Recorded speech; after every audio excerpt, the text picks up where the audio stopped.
बोलिए सद्गुरुदेव की। गुरु समर्थ जय सर खड़े, कमी कहते हैं दास, रिद्ध सिद्ध सेवा करे मुक्ति ने छोड़े साथ।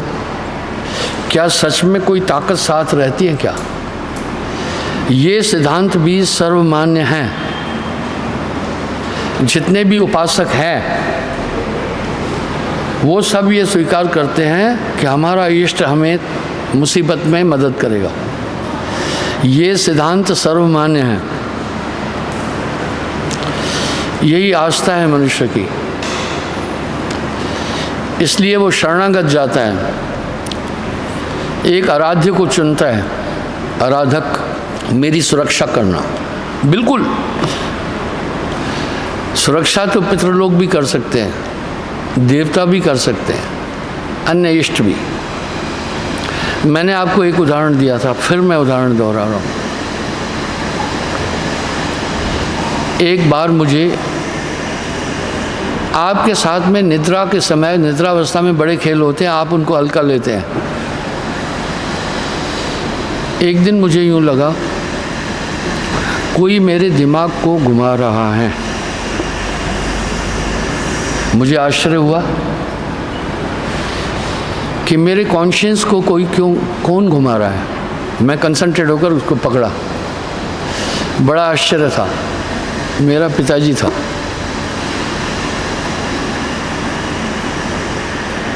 मैंने कहा आप आए मेरे पास, मेरे कॉन्शियस को, मेरी चेतना को क्यों घुमा रहे थे? बोला इसलिए कि इस चेतन अवस्था में आता मैं तो शायद तुम डर सकते थे। मैं कहा मैं नहीं डरता था। इसलिए जो प्रेत आत्माएं भी आती हैं तो पहले कॉन्शियस पर हमला करती है, ठीक है, उसका कॉन्शियस गुम करती है। जिसमें देखो प्रेत आत्मा आई तो वो फिर शरीर उसका होता है, बोलता हुआ है, यानी कॉन्शियस दबाया। इसी तरह वैज्ञानिक लोग एक रिसर्च कर रहे हैं अभी, और वो एक लेडी वैज्ञानिक है, उसने रिसर्च किया, आप नेट पर भी देख सकते हैं। जैसे हम लोग किडनी ट्रांसप्लांट करते हैं, आई ट्रांसप्लांट करते हैं, लीवर ट्रांसप्लांट करते हैं, कई और अभी हार्ट ट्रांसप्लांट का भी प्लान चल रहा है। इस तरह आदमी की मेमोरी भी ट्रांसप्लांट होती है मेमोरी। बड़ा नाजुक है ये शरीर। काचे कुंभ न पानी ठहरे, कच्चे घड़े में पानी नहीं रुक सकता, तोड़ के आएगा। मैं कनाडा में था तो मेरा सत्संगी गाड़ी चला रहा था, उसने मुझे बोला कि लेटेस्ट एक रिसर्च चल रहा है और वैज्ञानिकों ने एक काम छोड़ा नहीं, इंसान को अमर बनाने का। वाह, वो भौतिकी और शरीर के विज्ञान को जानते हैं। पहले सेल को उन्होंने स्टेबल करने की कोशिश की, खुश हुए, यानी सेल टूट जाते हैं, बॉडी खत्म हो जाती है। उनका यही मानना है। ईश्वर के प्रति उनकी आस्था है लेकिन रियर है। उनका ये मानना है इंसान की मौत इसलिए होती है कि उसके ऑर्गन्स फेल हो जाते हैं। तो उनका ये मानना है इंसान की मौत इसलिए होती है कि बाद में ब्लड बनना कम हो जाता है और सेल में स्टेबिलिटी नहीं होती है। जो टूट जाते हैं वो फिर नहीं जुड़ते हैं। आप देखें, मैं आपको छोटा एग्जांपल देता हूँ, आप इससे समझना। लता मंगेशकर स्वर कोकिला, भारत रत्न से अलंकृत थी, काफ़ी हेल्दी थी,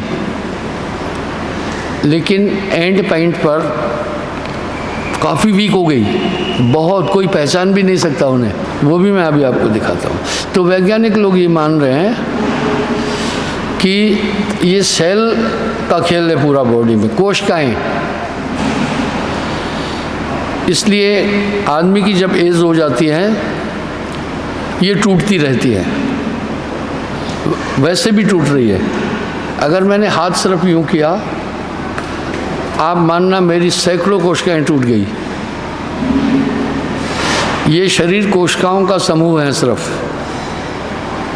इसी तरह ये पूरा वर्ल्ड सूक्ष्म अणुओं का समूह है, नथिंग एल्स। कई अणुओं का समूह है ये सिर्फ। इस तरह सागर कई बिंदुओं का समूह है। तो उन्होंने कहा कोशिकाओं को हम स्टेबल करते हैं जिससे नहीं टूटे। तो उन्होंने कोशिकाओं को प्रिजर्व करने किया। खुश हुए कि आदमी अब नहीं मरेगा, हमने अपना लक्ष्य पूरा कर लिया है। पर यह सिलसिला 5 साल तक चला। 5 साल के बाद जिनकी कोशिकाएं प्रिजर्व की गई थी वो उनमें कैंसर के गुण आ गए। कैंसर के गुण क्यों आए? जैसे मिठाई के डब्बे पर लिखा है all things made by milk consumed in 24 hours. उनका ड्यूरेशन इतना है, 24 घंटे बाद वो दूषित हो जाएगी।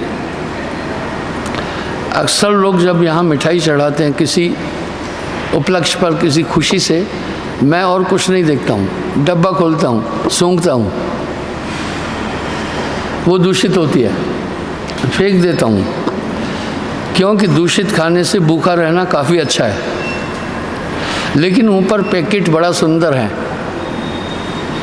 तो इस तरह से कोशिकाएं ब्लड से बनी हुई है, ये जल्दी दूषित हो जाती है।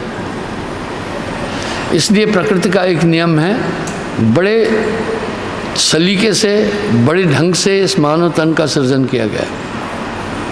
आप सोचें, एक सूक्ष्म शुक्राणु जो पुरुष के बीज और माता के रस के संयोग से बॉडी बन रही है, और इसी से फिर खुराक से कैल्शियम, आयरन, अन्य चीज़ें, पोटेशियम आदि, वो बोन्स को क्रिएट कर देती है।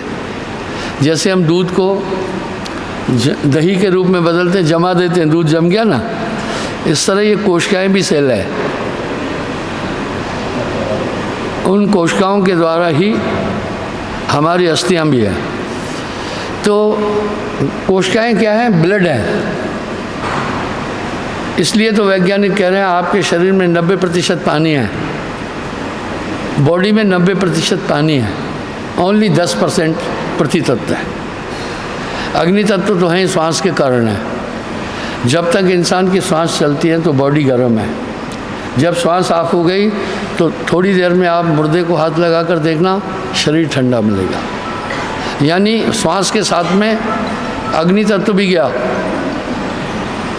वायु तत्व भी चला गया, 3 तत्व रहे। आकाश ज्यों का त्यों है, आकाश की बात छोड़िए, रहा जल और पृथ्वी तत्व।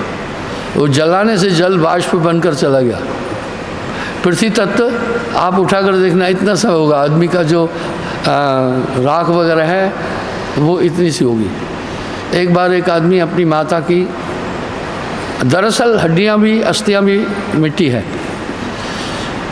एक छोटी सी पोटली में 5-6 हड्डियां ले आया, विसर्जित करने जा रहा था। बोला नज़र डालो। मैं कहा ये 4-5 छोटी छोटी हड्डी लाए हो, क्या बात है?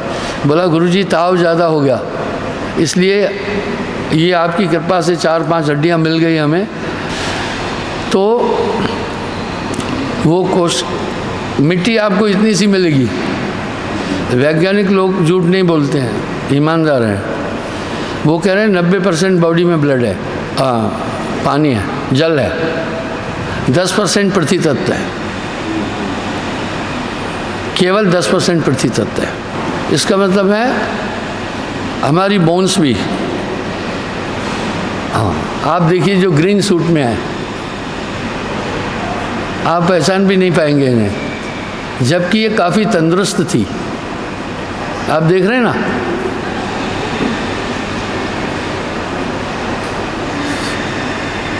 लता मंगेशकर का अनदेखा अंतिम वीडियो देख रहे हैं ना। मैंने एक आदमी को देखा, यहीं है था, काफ़ी हेल्दी था, इतना सा हो गया, कई दिन बीमार रहा। इसका मतलब कोशिकाएं क्रिएट नहीं हुई बॉडी में अंदर। तो उन्होंने सोचा कोशिकाओं को हम स्टेबल करें, प्रिजर्व करें, ताकि ये नहीं टूटे। और कोशिकाएं किससे बन रही हैं? ब्लड से।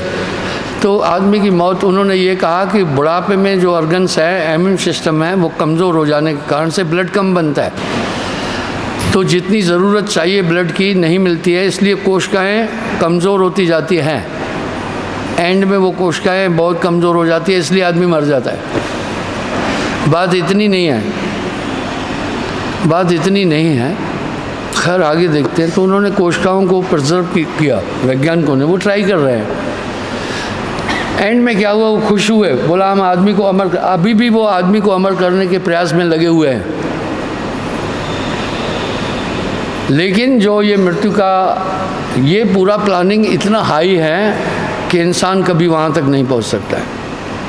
मैं आपको दावे से कह सकता हूँ, इस पृथ्वी का आदमी सशरीर कभी भी स्वर्ग तक नहीं पहुँच सकता है। स्वर्ग की तो बात छोड़िए, अंतरिक्ष में नहीं पहुँच पा रहा है, इतने साल से लगे हुए हैं। आकाश गंगाओं तक नहीं पहुँच पा रहा है, सूरज के नज़दीक नहीं पहुँच पा रहा है। अभी यहाँ साहब कह रहे हैं महासिंध विश्मी घाटी, कोई हज़ारों डिग्री सेल्सियस तापमान है, कैसे जाएगा कोई भी। इस तरह साहब ने आंतरिक साधन के मार्ग का भी यही बोला, महाशून्य विश्मी घाटी, वैज्ञानिक तथ्य है। वाह, व्याधर सिंह सर्प भव काटी, तहाँ अचिंत पसार, अट्रैक्शंस है वहाँ। जैसे सूर्य के पास आदमी नहीं जा सकता है ना, हम तो उससे 16 करोड़ मील दूर है। उसके बाद उसका जो तीक्ष्ण किरणें हैं, आदमी, आपने देखा यूरोप में कुछ आदमी गर्मी से मर गए, यहाँ भी मर जाते हैं। तो उन्होंने कोशिकाओं को प्रिजर्व किया, खुश हुए 5 साल तक। उसके बाद जिनकी कोशिकाएं प्रिजर्व की गई थी, सबको कैंसर हो गया, उन सबको कैंसर हो गया। डर गए वैज्ञानिक, बोला ओ इनको तो कैंसर हो गया है। नहीं, ये प्रोसेस जो प्रकृति का है, ये बने और टूटे और बने, टूटे और बने, इनको स्टेबल नहीं किया जा सकता, क्योंकि ये ब्लड से बनी हुई हैं कोशिकाएं, ये ब्लड से बनी हुई हैं कोशिकाएं। ऑटोमेटिक शरीर के अंदर एक प्रोसेस है। मैं आपको बताता हूँ, मुझे कोई भी चोट लगे बहुत जल्दी कवर हो जाती है। आपकी चोट को कौन कवर करता है? ब्लड। और ब्लड को कैसे सहिष्णुता मिलती है? हार्ट वहाँ जल्दी उसी जगह ब्लड पहुँचाना शुरू कर देगा।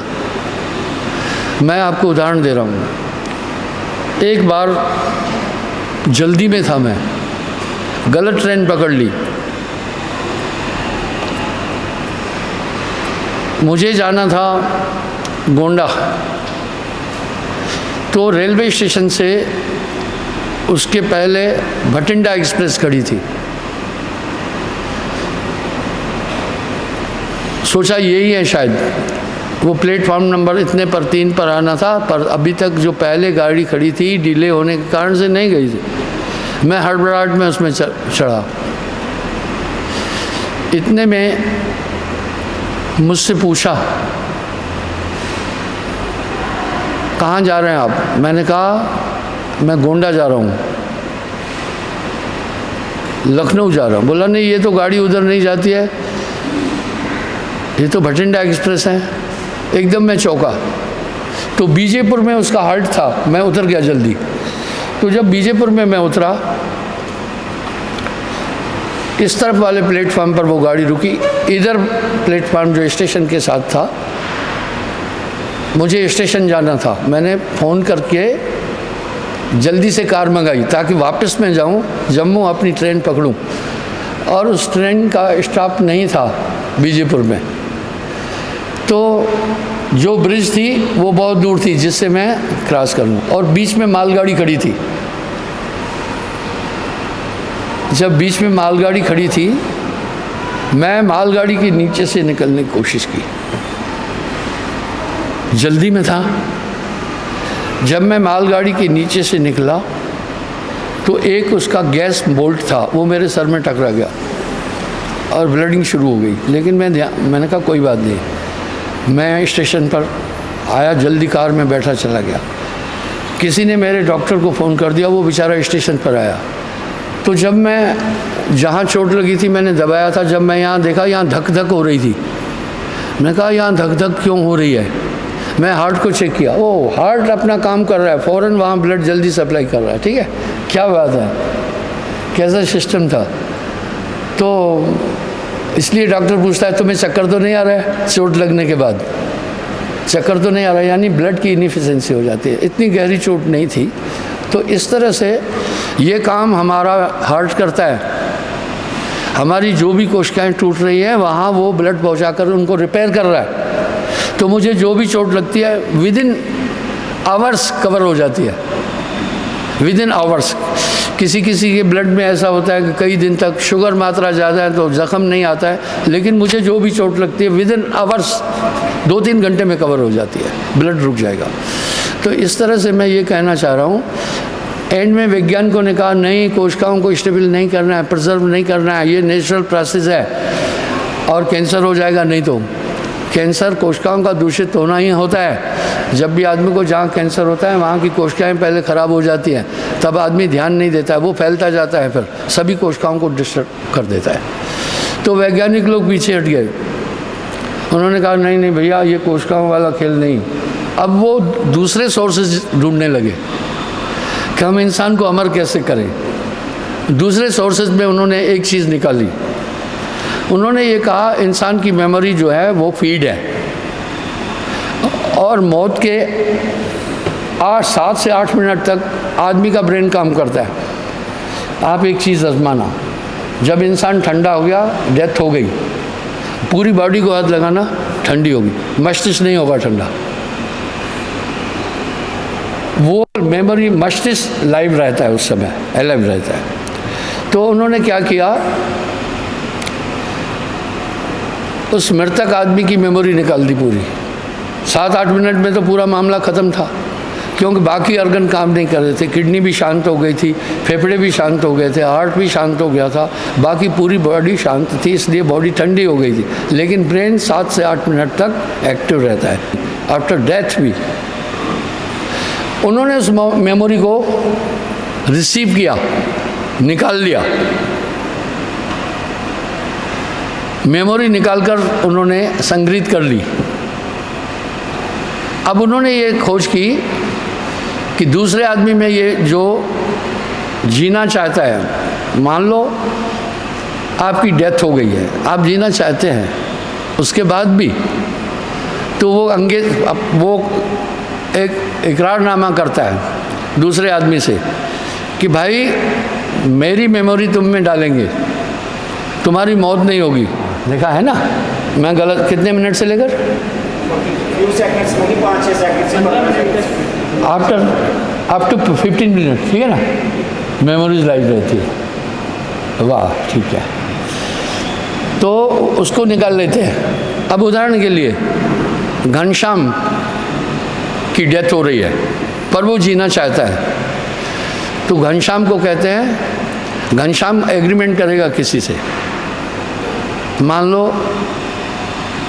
उत्तम सिंह से एग्रीमेंट करेगा, बॉडी तुम्हारी रहेगी, तुम्हारी मेमोरी हम निकाल कर डिस्ट्रैक्ट कर देंगे, इसमें हम घनश्याम की मेमोरी इंजेक्ट करेंगे।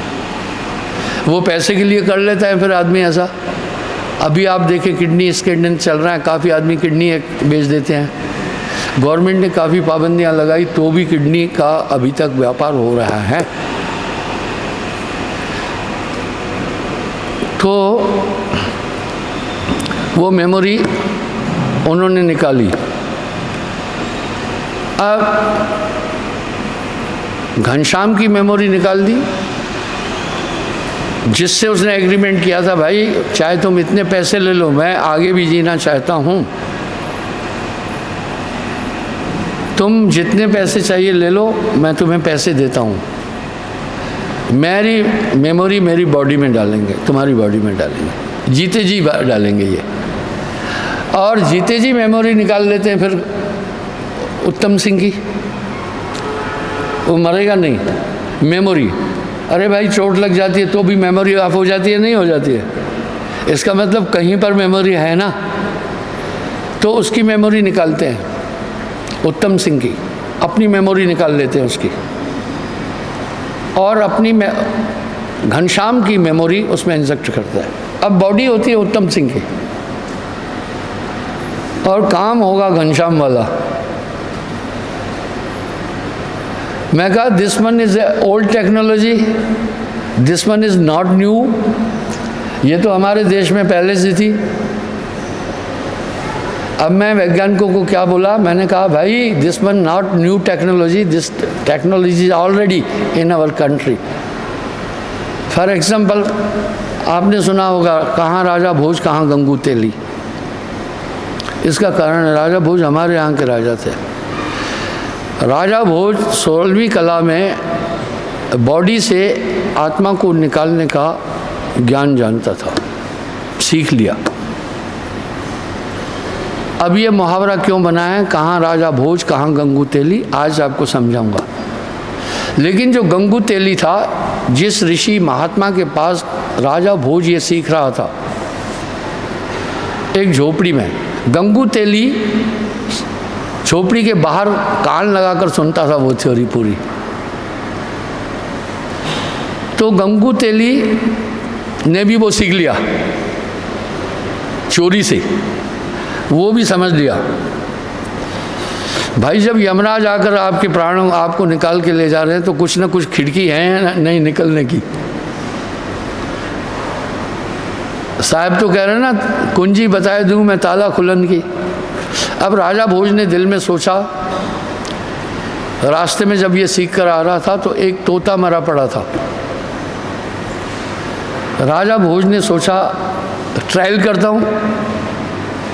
अपनी पीछे पीछे गंगू तेली आ रहा था, चुपके से आ रहा था। राजा भोज ने जब अपनी आत्मा, अपनी सोल उस तोते में इंजेक्ट कर दी, इतने में गंगू तेली भी जानता था, उसने अपनी आत्मा गंगू तेली में प्रविष्ट कर दी, राजा भोज की बॉडी में। गंगू तेली ने क्या किया, अपनी आत्मा, क्योंकि राजा भोज ने तो अपनी सोल उसमें ट्रांसफ़र कर दी थी उस बॉडी में तोते के, अब उनकी बॉडी खाली थी, गंगू तेली उसमें आ गया। जब आ गया तो अब राजा भोज नहीं आ सकता, तोता उड़ गया, जो तोता बना राजा भोज। अब वो गंगू तेली जो है बॉडी राजा भोज की थी, आकर राज करने लगा। थोड़े दिन में मंत्रियों ने, बाकी ने ये सब चीज़ देखी, कहा ये नेचर तो राजा भोज का नहीं है, ये नेचर तो राजा भोज का नहीं है। इतने में वो तोता बनाम राजा भोज जो बना था, उसने आकर बोला अपने मंत्री को, राजा भोज हूँ मैं, ये जो है ये गंगू तेली है लेकिन बॉडी मेरी है। मैं 16वीं कला जब सीख कर आया था तो ट्रायल के तौर पर तोते में मैं इंजेक्ट हुआ, प्रविष्ट हुआ, ये मेरी बॉडी में आ गया है। बोला अब फिर कैसा करें?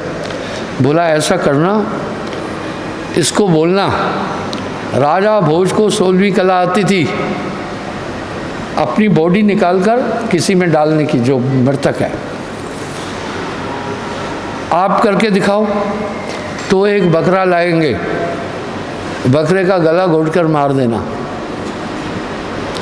अब गंगू तेली को कहना कि भाई इसमें तुम प्रविष्ट हो जाओ, गंगू तेली के पास कला हो जाएगा, तब तक फिर मैं अपनी बॉडी में आ जाऊंगा। उसने कहा तब तक मैं बॉडी में आ जाऊंगा। बोला ओके। जैसे उसने, मंत्रियों ने कहा भाई राजा भोज के पास तो कला थी, 16वीं कला थी, किसी भी बॉडी में, डेड बॉडी में इंसेक्ट होकर उस बॉडी को में चलता था, आप कर सकते हैं क्या? बोला हाँ। गंगू तेली को तो पूरा यकीन भी था, पर पिछला एपिसोड उसको नहीं पता था कि आगे क्या होगा। वो तोता छिप कर बैठा था जो राजा भोज वाला था। जैसे ही गंगू तेली बनाम राजा भोज उस बकरे की डेड बॉडी में घुसा, इतने में ही वो जो तोता था वो आकर के, राजा भोज बनाम तोता, वो उसमें प्रविष्ट हो गया। फिर तो गंगू तेली को मार डाला गया। तो इसलिए ये मुहावरा बना है, कहाँ राजा भोज कहाँ गंगू तेली। इस तरह मैं एक उदाहरण दे रहा हूँ। अब ये टेक्नोलॉजी पहले से है, इसी तरह तो प्रेत आत्मा भी दूसरी की बॉडी में आ जाते हैं, आ रहे नहीं हैं। मैं जो बात करता हूँ वो प्रमाणित करता हूँ। मंडन मिश्र बहुत बड़ा विद्वान था। गोष्ठी में शंकराचार्य ने उसे पराजित कर दिया। तो मंडन मिश्र व्यथित होकर घर आया। मंडन मिश्र की पत्नी ने पूछा, हे स्वामी, वो भी ज्ञानी थी, क्या बात है? बोला, मुझे शंकराचार्य ने पराजित कर दिया। बोला, मैं शंकराचार्य को पराजित कर दूंगी, आप क्यों चिंता कर रहे हैं, आपकी अर्धांगिनी हूँ। मंडन मिश्र की पत्नी शंकराचार्य से गोष्ठी के लिए पहुंची। गोष्ठी के बाद मंडन मिश्र की पत्नी ने कहा, ये बताओ, रति आनंद के विषय में मुझे बताओ। रति आनंद क्या है? सेक्स का आनंद क्या होता है? शंकराचार्य बाल ब्रह्मचारी था, उसने कभी नहीं किया था। बोला, सृजन का तंत्र ये है, मुझे बताओ। उसने कहा, हे देवी, मुझे इसका ज्ञान नहीं, मुझे टाइम लो 6 महीने का, फिर मैं तुम्हें बता दूँ। इस आनंद को आदमी जबान से बयान नहीं कर सकता है, जो भुक्तभोगी है वही समझेगा, बाकी ये वाणी में नहीं आएगा, कहने में नहीं आएगा। एक अलग चीज़ का है, अलग चीज़ है वो। हाँ कैप्टन साहब, रति आनंद जो सेक्स का आनंद है, वाणी से बोल सकते हो क्या? ज़्यादा से ज़्यादा बोलोगे बड़ा मज़ा आया, नहीं बोल सकते। तो शंकराचार्य ने भी यही बोला, भाई नहीं बोल सकता हूँ, पर मुझे टाइम दो, मैं इसका बताऊँगा। शंकराचार्य अपनी उस बॉडी से सेक्स नहीं करना चाहता था। शंकराचार्य अपनी बॉडी से सेक्स नहीं करना चाहता। वो क्या किया? राजा अमरू शरीर छोड़ने वाला था। जैसे राजा अमरू शरीर छोड़ने वाला था, उसकी आत्मा यमदूत जैसे निकाले, शंकराचार्य उसमें प्रविष्ट हो गया था और अपने शिष्यों को बोला था, मेरी ये बॉडी तेल में डालकर रखना, सरसों के तेल में। तेल बड़ा प्रिजर्वेटिव है, आप गोभी काट कर रख दो, थोड़ी देर में ख़राब हो जाएगी ना, पर तेल में डाल दो 2 साल तक नहीं ख़राब होती है। आम है, आप काट के रखिए, खराब हो जाएगा। गाजर को काट के रखिए, आप गाजर का अचार होता है, आम का अचार होता है, गोभी का अचार होता है, लोग सूअर का भी अचार बनाते हैं, जबकि सूअर का तो वो मांस जो है वो तो थोड़ी देर में ख़राब हो जाएगा। मैं इसकी भी एक बात बता रहा हूँ। हमारे यहाँ जमी कंद को सूरण भी बोलते हैं, तो मैं जमी कंद का अचार, मैं अचार तो पसंद ही नहीं करता था, पर मुझे जमी कंद का अचार पसंद था, गुणकारी है वो। जमी कंद का अचार पेट में कोई भी कीड़ा नहीं होने देगा, पेट को प्रिजर्व करेगा। तो मैं एक दुकान पर गया, मैंने कहा, भाई जमी कंद का अचार है क्या? बोला नहीं। तो मैं अचारों को देखने लगा। अचार अगर आपको खाना है, 3-4 चीज़ का खाना, गुणकारी है, बाकी खट्टा हानिकारक है। पुरुष लहसुन का अचार, अदरक का अचार, नींबू का अचार। नींबू अपना गुण नहीं छोड़ता है, आंवले की तरह सदाबहार है। तो मैं एक एक बरनी को पूछा। एक जगह मुझे टुकड़े लगे, टुकड़े, पीसेस, जैसे वो बीफ का मीट होता है उसके पीसेस नहीं है, सूखे हुए ड्राई। एक बरनी में वो मुझे दिखे। मैंने कहा, भैया ये क्या है? उसने बोला, सूरण का अचार। तो हमारे यहाँ उसको जमीकंद बोलते हैं, यहाँ सूरण बोलते हैं। सूरण बोलते हैं ना, अरे जो ज़मीन में पैदा होता है, इतना बड़ा बड़ा होता है, जमीकंद, सूरण भी बोलते हैं। जिनको पता है उसको सूरण भी बोलते हैं। हाँ हाँ, कहाँ के हो भैया? सूरण बोलते हैं ना। हिमाचल और J&K की डोगरी लैंग्वेज है, काफ़ी मिलती है, बोलते हैं भैया नहीं? तो मैं बोला, ये किस चीज़ का अचार है? बोला, सूअर का अचार। मैं सोचा सूरण का अचार बोल रहे हैं। मैं बोला, वही सूरण ना जो ज़मीन से निकलता है। उसने बड़ा व्यंग तंज कसा मुझ पर। बोला, कहाँ के रहने वाले हो? आपको पता नहीं है सूअर का? मैं बोला, सूअर? और पहला अनुभव था सूअर का अचार, तो कभी सुना नहीं था मैं बोला, कौन सा सूअर? अरे वो जो गुड़ गुड़ करके घूमता है, पूरे गांव की लेटरिन खाता है, वो सूअर? बोला हाँ। मैं कहा ओह अच्छा, इसका भी अचार होता है क्या? बोला हाँ। यानी मांस कभी इतनी देर रह सकता है क्या? आपको हकीकत बताता हूँ, सूअर का अचार था, निकालो नेट पर। आजकल तो गूगल और यूट्यूब वाले आपको हर चीज़ प्रूफ के लिए दिखा देंगे। अभी मैं दिखा दिया ना कि वो ब्रेन आफ्टर डेथ कुछ सेकंडों से लेकर के 15 मिनट तक लाइव रहता है। इस तरह तेल प्रिजर्वेटिव है सरसों का, शुद्ध, आजकल शुद्ध मिल ही नहीं रहा है। मैं क्या करता हूँ, खूब अचार बनते हैं हमारे यहाँ। अभी आपको मैं थोड़ी देर में अचार दिखाऊंगा।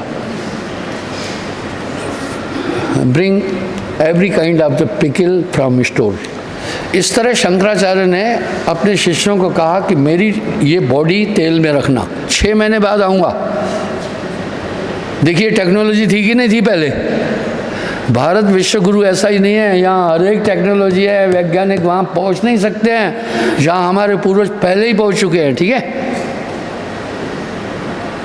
ये सुअर का अचार देख रहे हो कि नहीं? अरे हैं या नहीं है सुअर का अचार? अचार है।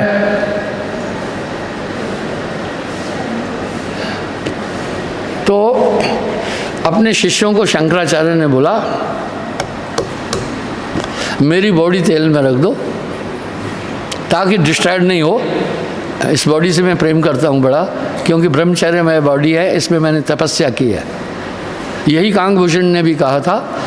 गरुड़ ने जब उनसे पूछा आप इतने परम ज्ञानी हैं, कई पढ़ ले देखी, कौए वाले शरीर में क्यों हो? इसको छोड़ो। बोला यह तन मम भक्ति प्रकटानी, इस तन से मैंने ताते ये मोह अति प्रिय है ही। बोला इसलिए मैं कौआ तो बड़ा निकृष्ट माना जाता है ना।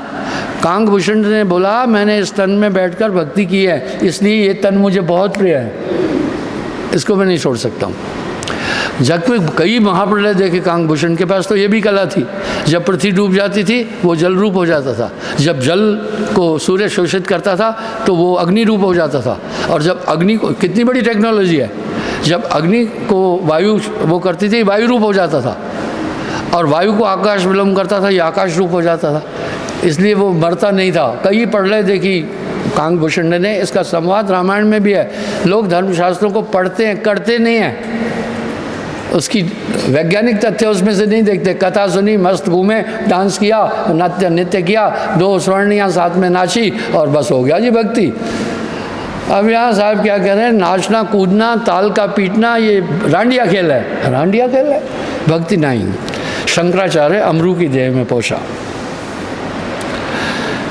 कुछ समय वो संसर्ग करना चाहता था राजा अमरू की पत्नी के साथ, क्योंकि इसीलिए तो गया था, पर अमरू की देही से करना चाह रहा था। आप देखते हैं स्वप्न में भी सेक्स हो जाता है, उसका भी आनंद वैसे ही फील करता है आदमी जैसे जागृत अवस्था में करता है। तो बाद में थोड़े दिन बाद राजा अमरू की पत्नी ये जान गई ये मेरे पति की हरकतें नहीं है जो ये कर रहा है। उसने कहा सुनो, तुम मेरे पति नहीं हो, बताओ तुम यक्ष हो, किन्नर हो, कौन हो, देव हो, क्योंकि तुम्हारी क्रियाएं मेरे पति से मेच नहीं होती। शंकराचार्य ने तब कहा मैं शंकराचार्य हूँ, हे देवी मुझे माफ़ करना, मैं रति आनंद को अनुभव करना चाहता था, इसलिए मैं जब राजा अमरू का प्राण छूटने वाला था मैं उसकी बॉडी में आ गया था। देखा, ये कथाओं में भी है। मंडन मिश्र जब शंकराचार्य से पराजित हो गए थे तब उनकी पत्नी ने कहा मैं शंकराचार्य को पराजित कर दिया। ये कथाएं प्रचलित है, जिन्होंने पहले भी सुनी हो तो हाथ खड़ा करें, नहीं सुनी निकालो ये भी कथा नेट पर। तो बंधुओं, इस तरह अभी वैज्ञानिक लोग अगर ये इसमें सक्सेस भी हो गए तो मैं फार्मूला ओल्ड हमारे ऋषि मुनियों वाला मानूंगा, उनका नहीं मानूंगा, ठीक है। तो अब उन्होंने क्या किया, मेमोरी, वो मेमोरी क्या करते हैं, इंजेक्ट कर देते हैं। घनश्याम की बॉडी में उत्तम सिंह की मेमोरी हायर किया उसने, उसकी बॉडी डाल दिया। अब बॉडी उत्तम सिंह की होगी, एक्टिविटी पूरी होगी घनश्याम वाली। यही वजह है इंसान की मेमोरी काफ़ी पाबंद की गई है। अगर आपको ये पता हो जाए कि पिछले जन्म में संगीता मेरी बीबी थी, मेरे 2 बच्चे थे, तो आप न तो फिर घर के हैं न घाट के हैं, उधर भी जाओगे इधर भी जाओगे। इसलिए ऐसा सिस्टम बनाया कि आपको अतीत का याद ही नहीं है, जबकि वो फीड है मेमोरी आपके अंदर, आप ऑपरेट नहीं कर रहे हैं। तो ये भारत विश्व गुरु रहा, इसका बैकग्राउंड है, इसका काफ़ी लंबा बैकग्राउंड है। आप देखिए, ये अदरक का अचार है, ये ख़राब नहीं होने वाला है। इसमें हम क्या करते हैं, जो हमें लोग सरसों चढ़ाते हैं दान में, हम इकट्ठी करते हैं। हमने यहाँ 6 वोल्ट का स्पेलर भी लगाया हुआ है अपना, उससे हम क्या करते हैं, तेल निकालते हैं उसका, सरसों का शुद्ध। आपको जस्ट में सरसों का शुद्ध तेल भी दिखाता हूँ। ये अचार अदरक का है, बहुत गुणकारी है।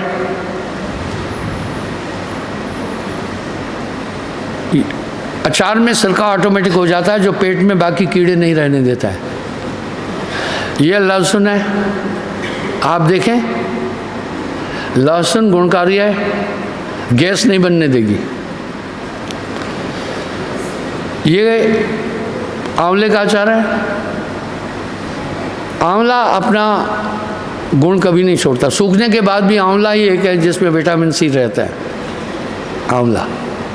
ये नींबू का अचार है, बहुत गुणकारी। ये आम का अचार है। कुछ और भी अचार है, अभी आपको मैं 5 अचार दिखाया, ये नहीं खराब होंगे। मेरे पास 3-3 साल पुराना अचार भी है, खराब नहीं हुआ। उसमें मैंने कोई प्रिजर्वेटिव नहीं डाला। अचार में थोड़ा सिरका भी छोड़ा जाता है, कीड़ा नहीं आएगा।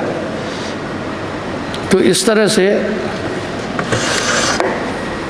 शंकराचार्य ने अपनी बॉडी सरसों के तेल में डाली, वो प्रिजर्वेटिव है। देखा ना, 3 साल तक वो अचार नहीं खराब हुआ, नींबू नहीं खराब हुआ, जबकि नींबू तो बहुत जल्दी ख़त्म हो जाता है।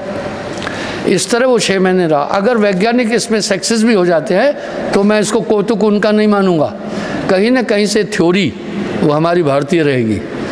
भारत विश्व गुरु ऐसा ही नहीं था। तो अब उससे क्या होगा, मैंने कहा फेल हो जाओगे। मैंने उनको क्या बोला, इस प्लान में भी तुम फेल हो जाओगे। वैज्ञानिक लोगों को अभी नहीं पता है।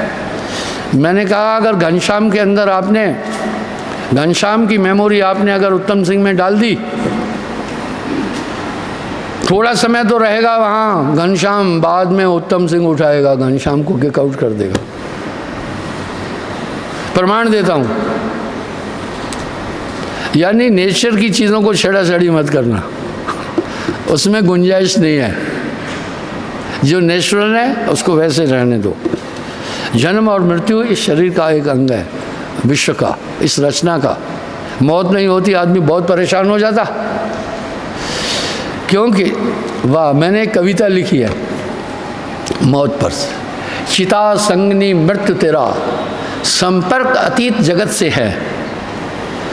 चिता संगनी मृत्यु तेरा, संपर्क अतीत जगत से है।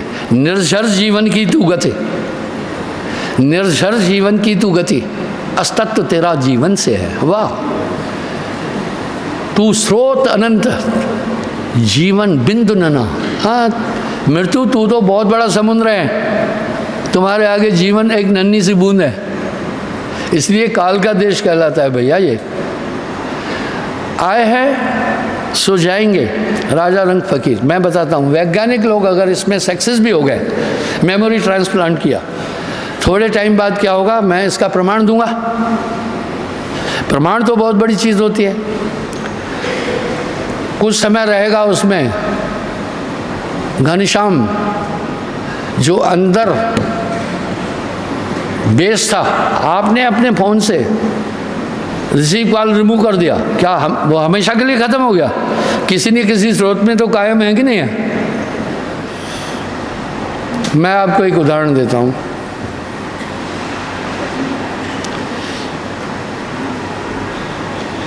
देख रहे,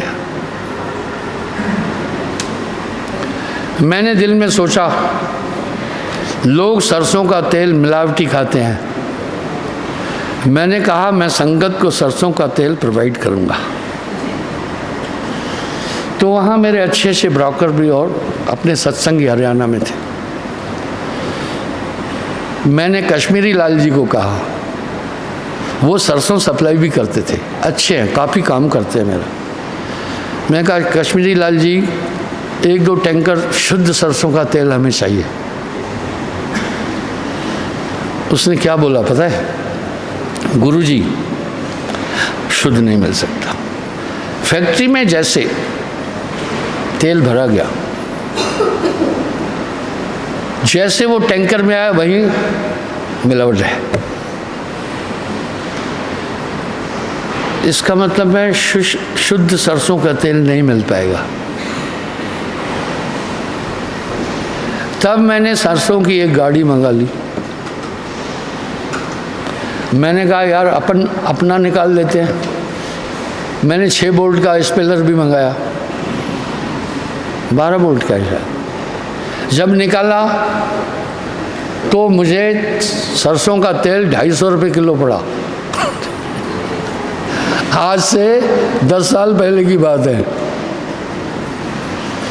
सरसों का तेल 250 रुपये किलो पड़ा। मैं संगत को अगर दूंगा कि यही खाओ तो वो कहेंगे गुरुजी तो शायद पैसा कमाने की कोशिश कर रहे हैं। मेरा अभिप्राय तो ये था कि मिलावटी तेल न खाएं। Palm oil is a very danger for human body. कुछ बातें बोलेंगे मुकदमा हो जाएगा। तो इस तरह फिर क्या होगा? अगर ये वैज्ञानिक सक्सेस भी हो गए तो आगे क्या होगा वो मैं बताना चाहता हूँ, वो सुन लेना। कुछ दिन तो वहाँ रहेगा घनीश्याम, जो बेस में अंदर उत्तम सिंह था। थोड़े दिन बाद वो जगेगा, घनश्याम सिंह को किक आउट कर देगा। धीरे धीरे घनश्याम सिंह वाली मेमोरी खत्म हो जाएगी, फिर वो उत्तम सिंह निकल आएगा। ठीक है? एग्जाम्पल, मेरे गुरुदेव ने ये प्यून किए हुए कलमी आंवले हैं, एक आंवले का पेड़ लगाया, अभी भी है। वो आंवले का कम से कम एक आंवला 100 ग्राम का था, इतना बड़ा बड़ा। ये मैं 52 साल पहले की बात देख रहा हूँ, इतना बड़ा बड़ा आंवला था। जौनपुर में अभी भी जाना, बहुत बड़े आंवले हैं, बनारस में भी। तो धीरे धीरे क्या हुआ, और मालदा के आम लगाए बड़े बड़े, मैं वो भी नेट पे दिखा दूंगा। धीरे धीरे क्या हुआ, वो आम अपनी मेन फेस पर आ गए, अभी वो छोटे छोटे हो गए। और धीरे धीरे वो आंवला क्या हुआ, वो इतने बड़े बड़े वाला रूप छोड़ करके अपने बेस पर आ गया, इतना सा हो गया। इसका क्या है, कोई भी चीज़ अपना मूल बेस नहीं छोड़ती है, उससे छेड़ाछाड़ी नहीं करना है, वो अपने पॉइंट पर आ जाएगी। इसलिए मैंने एग्जांपल दिया, थोड़े दिन तो वहाँ घनश्याम रहेगा, फैल हो जाएगा। फिर जो एक मेमोरी बेस में उत्तम सिंह था, वो धीरे धीरे उठता आएगा। जैसे वो आंवला जो था इतना बड़ा था, प्यून किया हुआ था ना, लेकिन 50 साल बाद वो उतना ही हो गया जितना आंवला होता है। इसलिए नेचुरल चीज़ को छेड़ाछाड़ी नहीं करो। मैं फिर एग्जांपल देता हूँ जर्सी गाय का। जर्सी गाय का बैल से योग नहीं कराया जाता, इंजेक्शन देते हैं।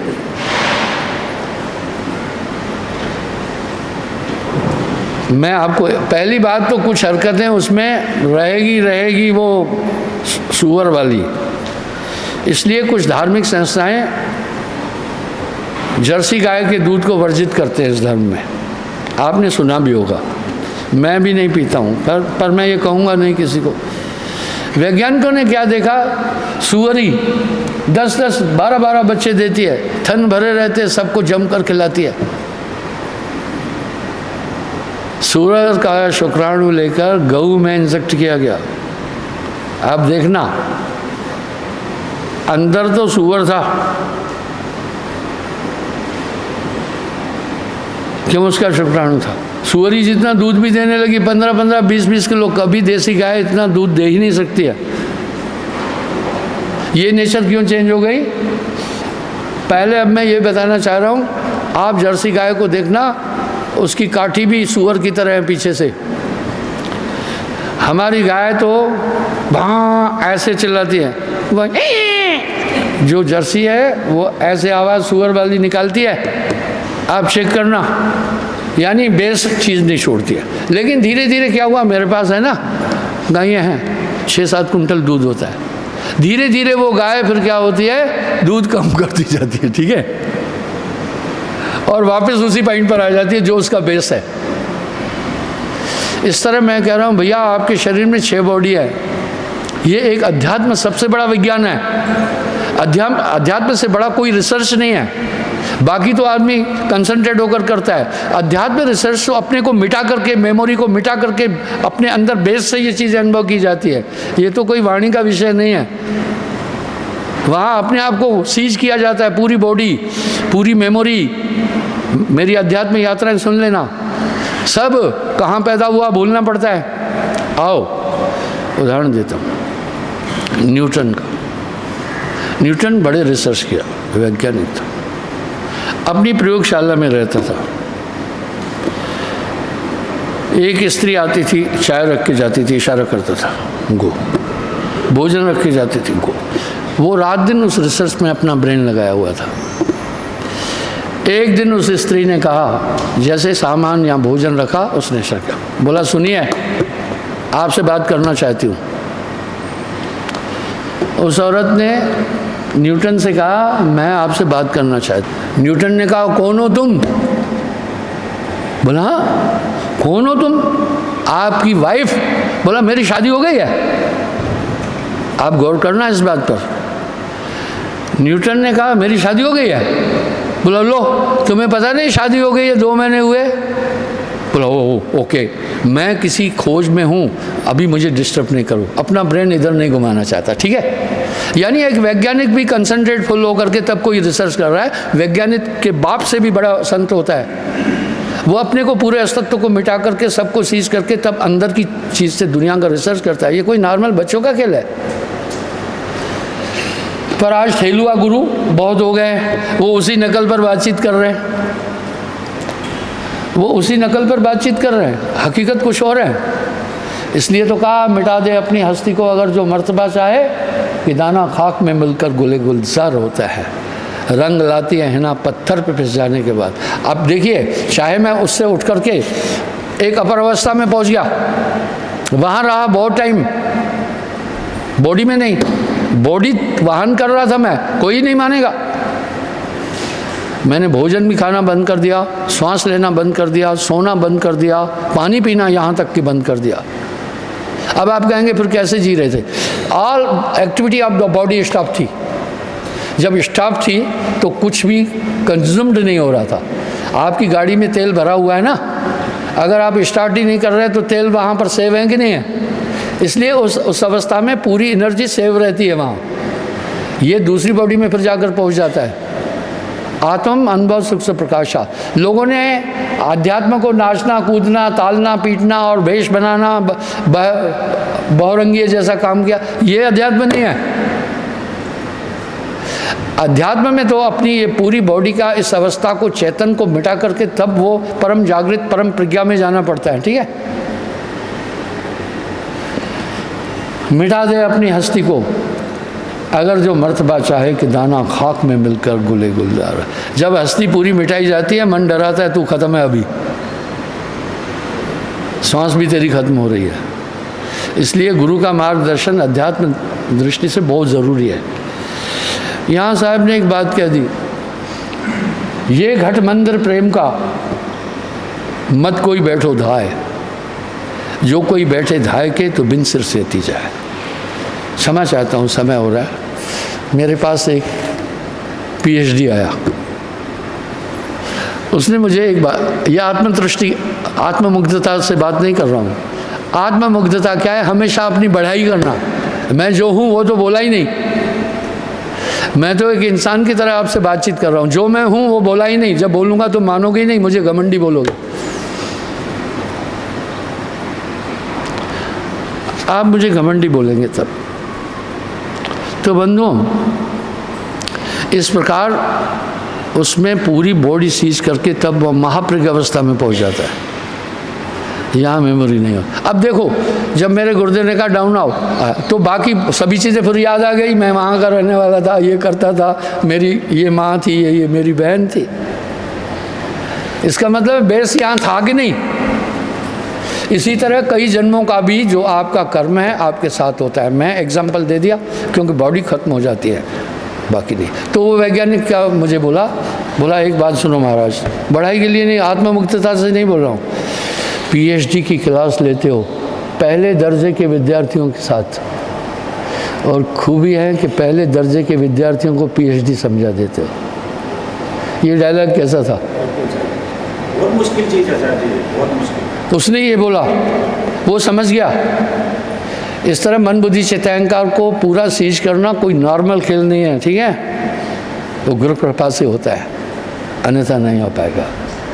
इस तरह फिर वो इन सब चीज़ों पर जब नियंत्रण होता है, आप सपना सिर्फ नींद में देख सकते हैं, इस अवस्था में देख ही नहीं सकते। इस तरह आंतरिक अवस्थाएं, आंतरिक देशों को इस अवस्था को सीज किए बिना आप कभी नहीं देख सकते हैं, ठीक है? कुछ लोग आते हैं कि अंदर की दुनिया में ले चल। मैं कहा भैया तू दो ऑप्शन है, या जीते जी चलना चाहता है या डेथ के टाइम। भाई डेथ के टाइम चलना है तो रास्ता है, नियम का पालन करते रहना, भक्ति करते रहना, ध्यान करते रहना, ठीक है? जहाँ आशा तय बासा हुई, दोनों ऑप्शन है। अगर जीते जी चलना है तो फिर छोड़ खलक की आस, बुला दे, फिर सब कुछ बिठा दे ना। तो ये बीबी भी चाहिए, बच्चे भी चाहिए, घर भी चाहिए, ज़मीन जायदाद भी चाहिए।